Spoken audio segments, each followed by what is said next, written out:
Welcome to the Philosopher's Path. We're the YouTube channel that walks you through the ideas of some of history's most fascinating thinkers. And today we're going to be tackling, well, a giant, really. One of the most controversial and often misunderstood figures in all of philosophy, Friedrich Nietzsche. And we're diving deep into one of his most famous and infamous concepts. Oh, yeah. The Übermensch. The Übermensch, yeah. Now, you may have heard this term, tossed around, maybe even attached to some pretty questionable historical figures. Right. But we're going to cut through the noise today, get to the heart of what Nietzsche really meant by this idea. Yeah, and you know what's really fascinating about Nietzsche is that he wasn't advocating for some sort of literal Superman or promoting some kind of dominance over other people. Right. He was really challenging all of us to kind of reconsider our values, to strive for something more, something that transcends the limitations we often place on ourselves. Okay, so let's break this down a bit. Nietzsche was writing at a time of intense upheaval in Western thought. He saw traditional values, especially religious ones, crumbling around him. And he called this phenomenon the death of God.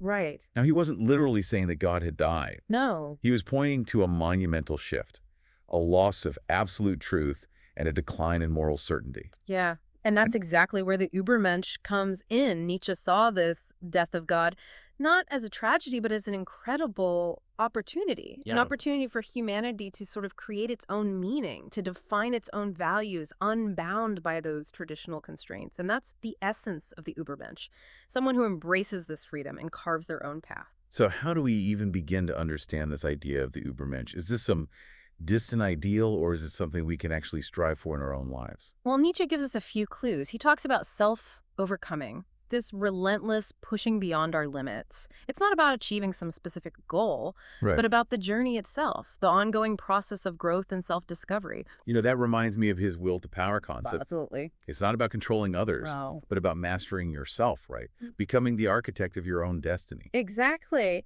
And it also connects to another powerful idea from Nietzsche, amor fati, or the love of fate. Oh, yeah. The Übermensch doesn't just accept fate passively. They embrace everything life throws at them. The good, the bad, the unexpected twists and turns, all of it. They see it all as integral to their unique journey. So I'm starting to get this image of someone incredibly resilient, someone who can weather any storm, someone who can turn every obstacle into a stepping stone. It's a powerful image, but I can also see how it could be easily misconstrued. Absolutely. And it's so important to understand that Nietzsche wasn't advocating for any kind of hierarchy or supremacy over other people. Right. This isn't about climbing over others to reach the top. It's an individual striving for self-realization, not at the expense of others, but in celebration of their own unique potential. And this circles back to those ideas of master morality versus slave morality, doesn't it? Yes, absolutely. Nietzsche saw slave morality as rooted in resentment, a desire to pull others down rather than elevate oneself. The Übermensch embodies master morality. They create their own values based on strength, creativity, and a deep, unwavering love of life itself. Now, when we talk about this will to power, I think there's a lot of confusion about what Nietzsche actually meant by that term. Yeah, that's a really common point of misunderstanding. Can you kind of unpack that a little bit for us? Yeah, of course. So the will to power isn't about dominating other people or seeking control over external forces. It's a much more profound concept. It's about self-mastery, an inherent drive for growth and self-realization. So it's an internal force, a driving force that comes from within, not something we impose on the outside world. Exactly. It's about pushing your own boundaries, constantly striving to become the best and most authentic version of yourself. And it's not just about personal achievement in a conventional sense. Right. It's about shaping your own values, defining what really matters to you, and living in alignment with those values. And I see how this ties back to our earlier discussion about the Übermensch creating their own meaning in a world that no longer offers, easy answers or prepackaged sets of values. Exactly. The will to power fuels that creative process of self-definition. It's the energy that propels the Übermensch forward on their own unique and self-determined path. Okay, I'm starting to see how all these ideas kind of interconnect. Self-overcoming, the will to power, the amor fati.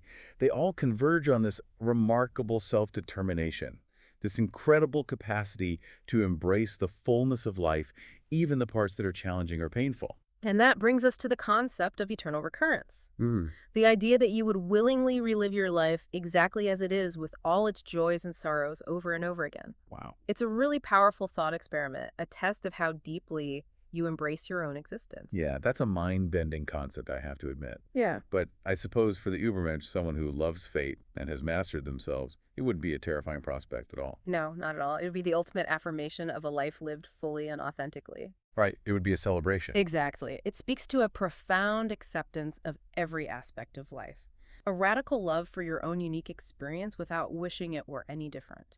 It highlights that the Übermensch isn't driven by external rewards or seeking validation from outside sources. Their fulfillment comes from within, from the continuous process of self-creation and self-overcoming.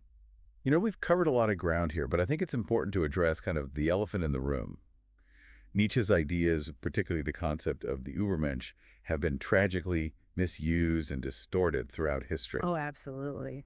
How do we reconcile that with the profound and often insightful aspects of his work? Well, we can't ignore the fact that Nietzsche's writings, often ripped from their context, have been twisted to support some truly horrific ideologies. Right. It's crucial to remember that Nietzsche himself vehemently opposed things like nationalism, anti-Semitism, and any form of oppression or exploitation. So how did this misinterpretation happen? How are his ideas so dramatically distorted? Well, Nietzsche's writing can be quite provocative and open to interpretation, and some unfortunately chose to focus on the concepts of strength and will to power in a very superficial and harmful way, Right. twisting them to justify their own agendas of dominance and control. It's a shame that such a rich and nuanced philosophy has been so profoundly misrepresented. Because when you really delve into it, when you engage with his work, Yeah. Nietzsche's message is ultimately about individual empowerment and self-realization, not the subjugation of others. Exactly. The Übermensch is a symbol of reaching your fullest potential, not of gaining power over others. It's about breaking free from the shackles of conformity and embracing your own unique path. And that's a message that remains incredibly relevant today, perhaps even more so than in Nietzsche's time. Absolutely. It's a call to question the values we've inherited, to define our own paths, and to live with a sense of purpose and authenticity. Yeah. And that's something I think we can all aspire to, regardless of our background or beliefs. I couldn't agree more. The beauty of Nietzsche's philosophy lies in its challenge to us. A challenge to think for ourselves, to engage with life on our own terms, to question, to explore, to become. And that's a journey that's both empowering and endlessly fascinating. Speaking of journeys, I think we've covered a lot of ground in this first part of our deep dive into Nietzsche's Übermensch. But there's still so much more to explore. Right. So join us in part 2, where we'll delve deeper into the complexities of this fascinating concept and its implications for how we live our lives. And don't forget to like, share, and subscribe to The Philosopher's Path so you don't miss out on the rest of our exploration. And let us know your thoughts in the comments below. What resonates with you most about the Übermensch? What questions do you still have? We'll see you on the next step of our philosophical journey. Welcome back to The Philosopher's Path. As we sort of continue our exploration of Nietzsche's Übermensch, I think it's important to remember that this concept isn't about, reaching some kind of fixed, static ideal, right? It's not like climbing to the top of a mountain and declaring, I've arrived, I'm the Übermensch. Exactly. It's much more about the ongoing climb, the continuous pursuit of self-improvement.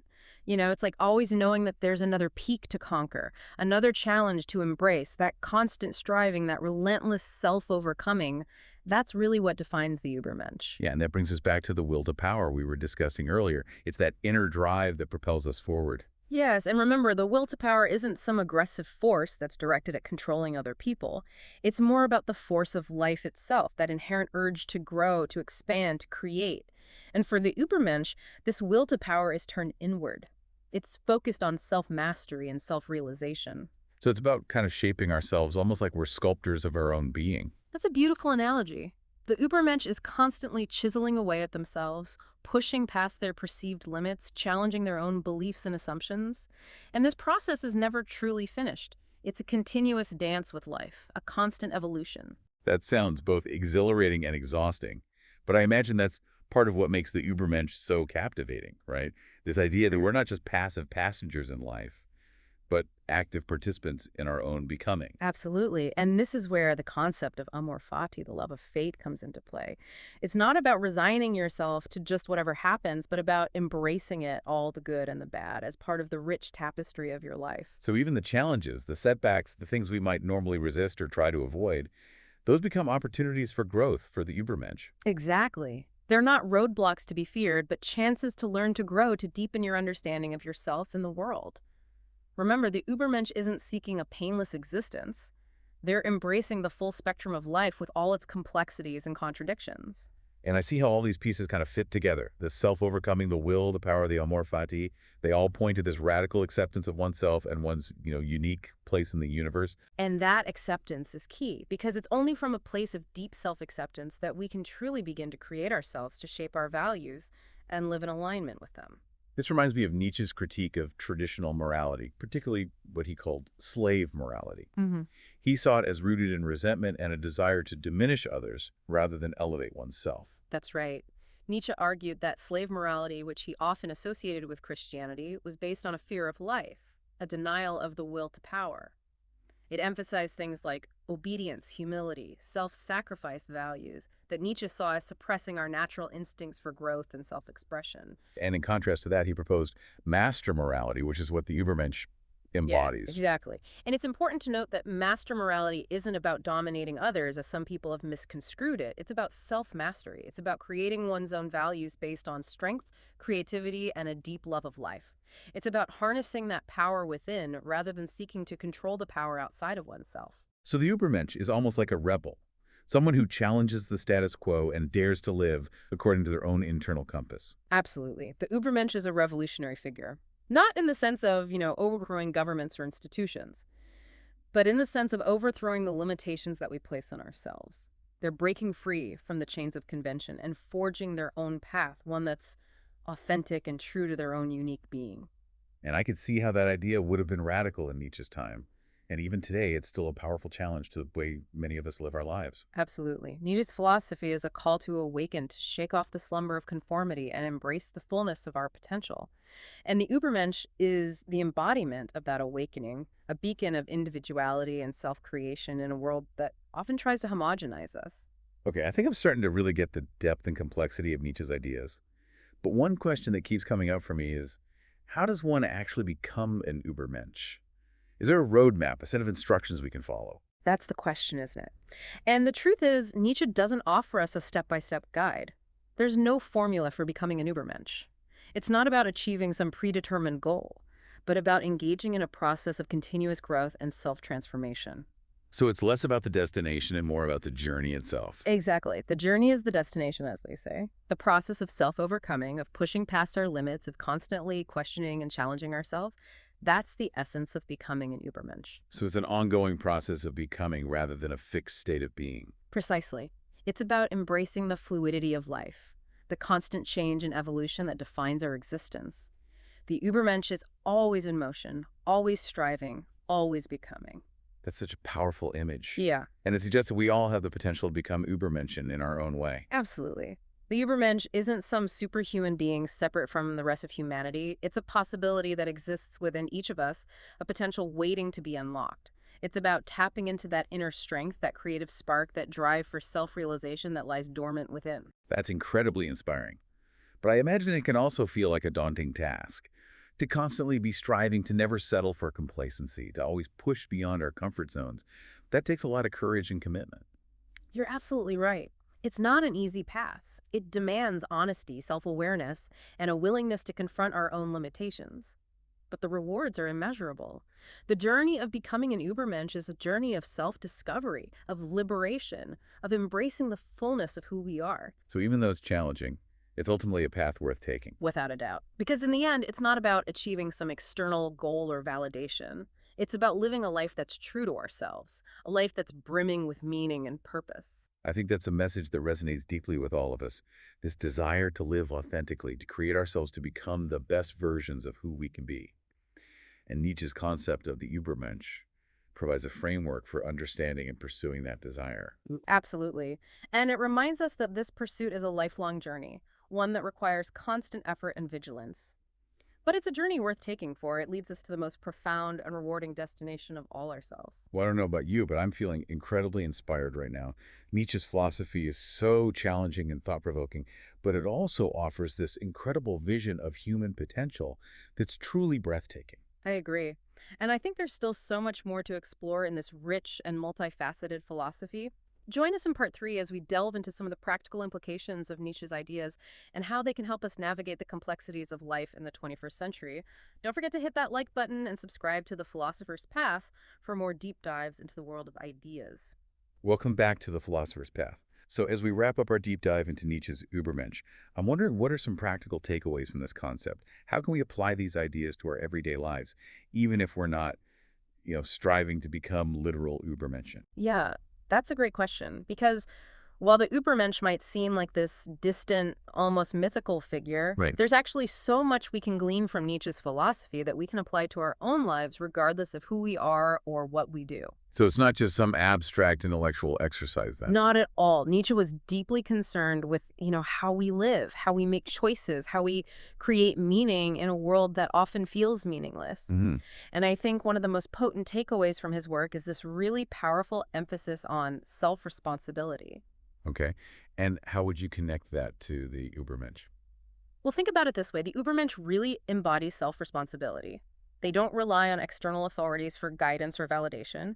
They forge their own values, Hmm. set their own goals, and take full ownership of their lives. So it's about recognizing that we have the power to shape our own destinies. Exactly. We're not just passive recipients of fate. We have agency. We have the power to choose. Yeah. And that can be both incredibly liberating and, to be honest, a little terrifying because it means we're ultimately accountable for the choices that we make. That's true. It's much easier to just go with the flow, follow the rules, and, try not to make any waves. Yeah. But for Nietzsche, that's a recipe for a life half-lived. A life lived in the shadow of other people's expectations and societal norms. The Übermensch embraces the challenge of self-creation. They're willing to take risks, make mistakes, and forge their own path, even if it means going against the grain. So it sounds like that will to power concept is coming into play here again. It's about harnessing that inner drive not to control others, but to really master ourselves. Exactly. And remember that mastery isn't about achieving some sort of perfect, unchanging state of being. It's about that ongoing process of self-overcoming, of constantly pushing our boundaries, expanding our horizons, becoming more than we were yesterday. So it's about growth evolution. Yeah. Always striving to become the best versions of ourselves. Exactly. And that process can manifest in countless ways. It might involve pursuing a creative passion, challenging yourself intellectually, developing a new skill, or simply becoming more mindful and present in your everyday life. So it sounds like it's not necessarily about these grand gestures or heroic feats. Right. It could be about making, small incremental changes Yeah. that over time lead to significant transformation. Absolutely. The key is to be intentional, Yeah. be conscious of the choices we're making and the direction that we're heading in. Are we living a life that genuinely reflects our own values? Or are we just drifting along, allowing external forces to dictate our course? Mm. That's such a powerful question to ask ourselves. It is. And this makes me think of another key Nietzschean idea, amor fati, the love of fate. Oh, yeah. How does it fit into this concept of self-responsibility? That's a great connection because amor fati isn't about, passively accepting whatever life throws your way. Right. It's about embracing it all. The good, the bad, the unexpected detours, seeing them all as integral parts of your unique journey. And that includes taking responsibility for the choices that you've made that have brought you to where you are now. So it's about owning your past, Mm. even the mistakes and regrets, and seeing them as part of what has shaped you into the person you are today. Exactly. And that acceptance, that radical ownership of your story can be incredibly empowering because it frees you from the weight of, dwelling on the past or trying to be someone you're not. It allows you to fully focus on the present moment and the choices that are available to you right now. I'm seeing how all these ideas are really interconnected.